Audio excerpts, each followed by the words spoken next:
श्रीवास्तव मौसी का जब बेटा हुआ था, उन्होंने तभी ठान लिया था कि अपने बेटे के लिए सबसे सुंदर लड़की का हाथ मांग कर लाएंगी। श्रीवास्तव मौसी को भी बचपन से हीरोइन बन के रहने का बड़ा शौक था, तो बहू भी उनको हीरोइन जैसी ही चाहिए। उन्होंने मिस गाजियाबाद डिम्पल से उसकी शादी करवा दी। यहाँ बस एक ही दिक्कत थी, डिम्पल को फेस मास्क बनाना तो आता था, पर आटा गूंथना नहीं आता था। बातें तो पक्की पक्की करती थी, पर रोटियां कच्ची पक्की बनाती थी। कमला बहन, मानना पड़ेगा, आप शहर की सबसे सुंदर लड़की को ब्याह कर ले आई है अपने बेटे के लिए। अब इसमें हमने तो कुछ नहीं किया भाई साहब, सब ऊपर वाले की कृपा है। जी जी, तो क्या क्या कर लेती है आपकी बहू? सब कुछ। जाओ बेटा डिम्पल, शर्मा जी के लिए थोड़ा नाश्ता पानी बना लाओ। डिम्पल नजदीक जाकर श्रीवास्तव मौसी के कान में फुसफुसाती है। मम्मी जी, नाश्ता बनाना तो नहीं आता, सिर्फ पानी ले आओ। अरे बेटा, तुझे देखने कितने लोग आए हैं, इन सबको पानी पिलाने का ही इरादा है क्या? सुंदर हूँ इसलिए देखने आए हैं। क्या करूँ, मैं इतनी सुंदर हूँ तो आप ही बताओ ना, क्या करूँ मैं?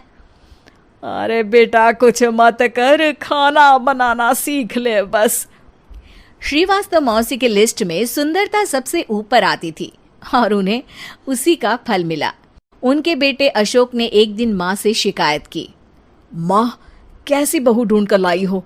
मैं शाम को थक हार कर घर लौटता हूँ तो मुझे कहती है, आज पेडिक्योर करना है, करवा दोगे? अरे जबकि दिन भर काम करके पाँव मेरे थके थे। अरे बेटा ठीक है ना, धीरे धीरे सीख जाएगी। अरे क्या सीख जाएगी माँ, उससे कुछ भी नहीं आता। हफ्ते भर का शेड्यूल बना लिया है उसने, पेडिक्योर, हेड मसाज, मुल्तानी मिट्टी का ये वो, अरे पता नहीं क्या क्या। अरे मुझे तो नाम भी नहीं आते।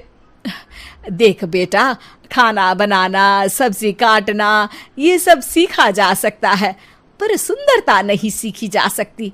इतनी सुंदर बहू मिली है, फिर भी तू खुश नहीं है, कैसा बेटा है तू? श्रीवास्तव मौसी का मानना था कि समय रहते बहू सब सीख जाएगी, पर मिस गाजियाबाद से शादी कराने के बाद घर का जो नाम हुआ है वो जरूरी है। अरे सबकी बहू खाना बना लेती है, हमारे घर में तो काम वाली दीदी भी है, पर हमारे घर में जितनी सुंदर बहू है ना, उतनी किसी के घर में नहीं। ऐसा श्रीवास्तव मौसी सबको कहती रहती। वो हो गया जो नहीं होना चाहिए था। डिम्पल को पिंपल हो गया। डिम्पल घर में छुपी बैठी थी, पर ऐसी खबर छिपती कहाँ है। शर्मा जी घर में अपने बेटी की शादी का न्योता देने आए तो उन्होंने पूछ लिया, अरे आज आपकी बहू नहीं दिख रही? हाँ, वो ना थोड़ा काम में बिजी है, आती ही होगी। और इतने में डिम्पल सही में किसी काम से वहां आ जाती है। बस शर्मा जी की नजर पड़ जाती है डिम्पल के पिंपल पर, जो उन्हें चांद पे दाग जैसा लगता है। पूरे शहर में बात फैल जाती है कि डिम्पल को पिंपल हो गया है। ये दिक्कत काफी गंभीर थी और श्रीवास्तव मौसी को पता था कि अगर ऐसा चलता रहा तो उन्होंने जो हासिल किया था सब मिट्टी में मिल जाएगा। उन्होंने फट से डिम्पल को अपने कमरे में बुलाया। अरे बेटा, शर्मा जी के बेटे की शादी एक हफ्ते में ही है, हमें उससे पहले ही तुझे वापस सुंदर बनाना पड़ेगा। तू बता, तुझे मेकअप के लिए क्या क्या चाहिए? डिम्पल की दी गई लिस्ट का सामान श्रीवास्तव मौसी शाम को ही ले आती है और उसके बाद शुरू होता है डिम्पल का मेकओवर। एक हफ्ते में सारे क्रीम्स पाउडर टेस्ट हो चुके हैं और डिम्पल और श्रीवास्तव मौसी रेडी हो जाते हैं शर्मा जी के बेटे की शादी के लिए। शादी के दिन डिम्पल बहुत सुंदर लग रही थी। श्रीवास्तव मौसी को उम्मीद थी कि बस अब तो हर जगह वो और डिम्पल ही छाए रहेंगे, चाहे शादी किसी की भी हो। पर जब वो शादी में पहुंचते हैं तो उन्हें बाहर शर्मा जी लोगों का स्वागत करते मिलते हैं। अरे कमला जी, सही समय पर आई हैं, आप ही का इंतजार था। हमने भी हमारे बेटे के लिए मिस अहमदाबाद ढूंढी है। डिम्पल और श्रीवास्तव मौसी दोनों के मुंह खुले के खुले रह जाते हैं। शर्मा जी की बहू को देखकर वो तो डिम्पल से भी ज्यादा सुंदर थी। क्यों, हमने भी अच्छी बहू ढूंढी है ना। हाँ हाँ शर्मा जी, बाकी आजकल के जमाने में सुंदरता से क्या होता है भाई।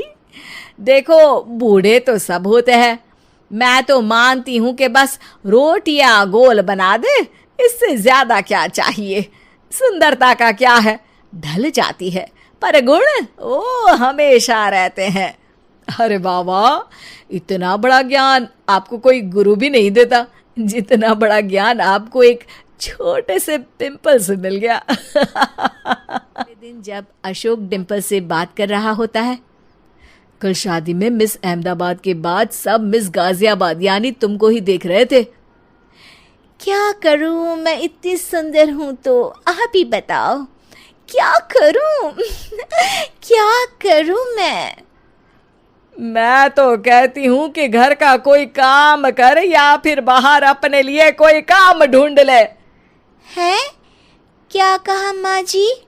हाँ जी, सुंदरता का क्या है।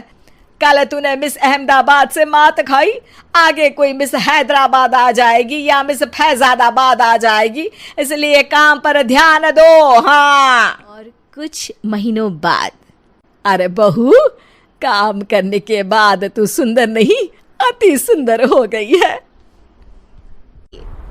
उम्मीद है कि आपको हमारी ये कहानी पसंद आई होगी। कृपया हमारे चैनल को सब्सक्राइब करें और सभी अपडेट्स के लिए बेल आइकन जरूर क्लिक करें। और हाँ, वीडियो लाइक और शेयर करना मत भूलिएगा। Bye bye.